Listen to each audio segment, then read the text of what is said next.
अस्सलाम वालेकुम फ्रेंड्स। आज इस वीडियो में आपको जॉर्डन बेलफोर्ड के बारे में बताने वाला हूँ। फाइनेंस वर्ल्ड में बहुत कम लोग हैं जो जॉर्डन बेलफोर्ड के जितना इन्फ्लुएंस रखते हैं। इसकी एक वजह वुल्फ ऑफ वॉल स्ट्रीट भी है, जिसमें उन्हें बहुत ग्रीडी और हार्टलेस दिखाया गया है। 1999 में जॉर्डन बेलफोर्ड को बहुत से क्राइम्स के लिए गिल्टी पाया गया जो स्टॉक मार्केट से रिलेटेड थे, जिसमें उन्होंने स्टॉक मार्केट को मैनिपुलेट किया था और एक लॉन्ग टर्म स्कैम चलाया था जिसमें पेनी स्टॉक्स भी इन्वॉल्व थे। जेल में उनकी सजा की शुरुआत में उन्होंने 2 बुक्स लिखी। पहली the Wolf of Wall Street जो 2013 की एक मूवी की वजह से पॉपुलराइज हुई, जो इसी पे लिखी गई थी, जिसे डायरेक्ट करने वाले मार्टिन स्कॉर्सेज़ी थे और जॉर्डन का रोल प्ले करने वाले लियोनार्डो डिकैप्रियो थे। 2017 में उन्होंने दूसरी बुक रिलीज की जो एक सेल्फ हेल्प बुक थी और इसका नाम वे ऑफ द वुल्फ था, जिसमें उन्होंने इनोसेंट लोगों से चोरी करने की अपनी कहानी को प्रॉफिटेबल बनाने पर तनकीद की थी, जबकि उनके विक्टिम्स को कुछ नहीं मिला। अपनी सजा काटने के बाद जॉर्डन ने खुद को रीइन्वेंट किया एज अ मोटिवेशनल स्पीकर और उनके प्राइमरी टॉपिक्स में उन्होंने डिफरेंस एक्सप्लेन किया, ग्रीड, एम्बिशन और वॉल स्ट्रीट में पैशन के दरमियान।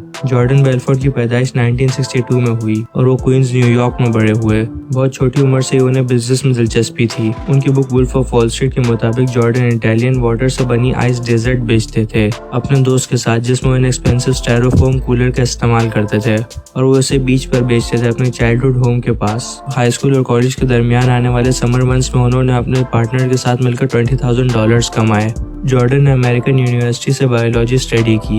उसके बाद उनका डेंटल स्कूल में एनरोल करने का प्लान था, जिसके लिए वो उन पैसों को यूज करने वाले थे जो उन्होंने अपने पिछले वेंचर से कमाए थे। मगर जब university of Maryland school of dentistry के डीन ने स्टूडेंट्स को वार्न किया कि डेंटिस्ट्री से फाइनेंशियल सक्सेस हासिल नहीं की जा सकती, तो जॉर्डन ड्रॉप आउट हो गए। डेंटल स्कूल में एक शॉर्ट टाइम गुजारने के बाद जॉर्डन का पहला venture door to door salesman का था, लॉन्ग आइलैंड में। वो बताते हैं कि वो बिजनेस सक्सेसफुल था और उन्होंने उसे ग्रो भी कर लिया था, जिसमें कुछ वर्कर्स की टीम को मैनेज कर रहे थे। वो बताते हैं कि उनकी टीम के जरिए हर हफ्ता 2 टन के वजन जितना प्रोडक्ट मूव होता था, जिसमें सी फूड और मीट शामिल था। जब वो 25 साल के हुए तो उनका बिजनेस फेल हो गया, जिसकी वजह से उन्हें बैंकरप्सी फाइल करनी पड़ी और ये वक्त था जब उन्हें स्टॉक ब्रोकरी में इंटरेस्ट पैदा हुआ और उन्होंने वहाँ एक पोजीशन हासिल की एक फ्रेंड की वजह से। जब लेट 1980s में जॉर्डन 30 साल के हुए तो उन्होंने स्ट्रेटन ओकमंड फाइनेंशियल फर्म फाउंड की, जो एक brokerage over the counter house था। जॉर्डन की इस कंपनी ने अगले कुछ सालों तक बहुत अच्छा परफॉर्म किया और वो तकरीबन 3 डजन डिफरेंट कंपनीज के IPO से लिंक थी। जॉर्डन क्योंकि स्ट्रेटन ओकमंड के फाउंडर थे, तो अगर वो कोई इलीगल एक्टिविटीज करते तो उन्हें प्रिजन में जाना पड़ता। स्ट्रेटन ओकमंड ने डिफरेंट फ्रॉड्स में पार्टिसिपेट किया,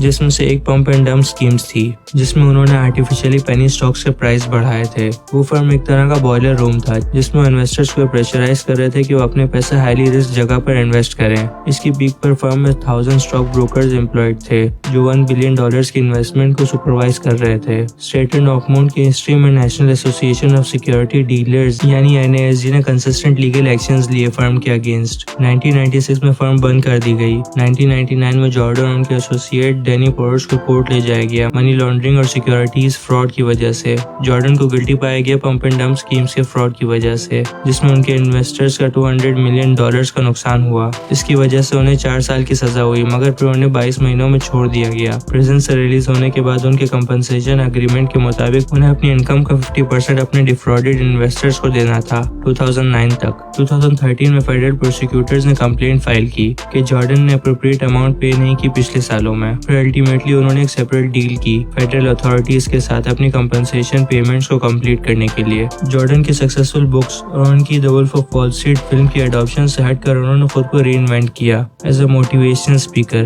उनकी स्पीक्स में वो एथिक्स के क्वेश्चंस का जिक्र करते हैं। इसके अलावा वो लोगों को मोटिवेट भी करते हैं फाइनेंशियल वर्ड के लिए और प्रैक्टिकल डेमोन्स्ट्रेशंस भी देते हैं सेल्स स्किल्स की। जॉर्डन अपनी मिस्टेक्स को भी हाईलाइट करते हैं जो उन्होंने स्ट्रेटन ओकमंड में की। जॉर्डन ये भी बताते हैं कि वो उस वक्त ड्रग एडिक्शन के इन्फ्लुएंस में थे और उन्हें इस बात पर भी अफसोस होता है कि उन्होंने अपने क्लाइंट्स के पैसे गवा दिए स्कैम्स में। 2014 में कुछ मीडिया आउटलेट्स ने जॉर्डन और एक ऑस्ट्रेलियन एम्प्लॉय ट्रेनिंग कंपनी के दरमियान इन्वॉल्वमेंट का इजहार किया। वो कंपनी एक स्कैम में थी जो गवर्नमेंट फंडिंग से रिलेटेड था। 2019 तक इस बात के कोई पक्के सबूत नहीं मिले, जिसकी वजह से जॉर्डन अपने मोटिवेशन स्पीकिंग के बिजनेस को सक्सेसफुली ऑपरेट कर रहे हैं। तो ये थी मेरी वीडियो जॉर्डन बेलफोर्ड के ऊपर। अगर आपको ये वीडियो पसंद आए तो आप इस वीडियो के ऊपर लाइक कर सकते हैं और ऐसी वीडियोस के लिए मेरे चैनल को सब्सक्राइब कर सकते हैं। बेल के आइकन को दबाएंगे तो आपको आने वाली वीडियोस की नोटिफिकेशन मिल जाएंगी। और हाँ, आखिर तक देखने का बहुत बहुत शुक्रिया।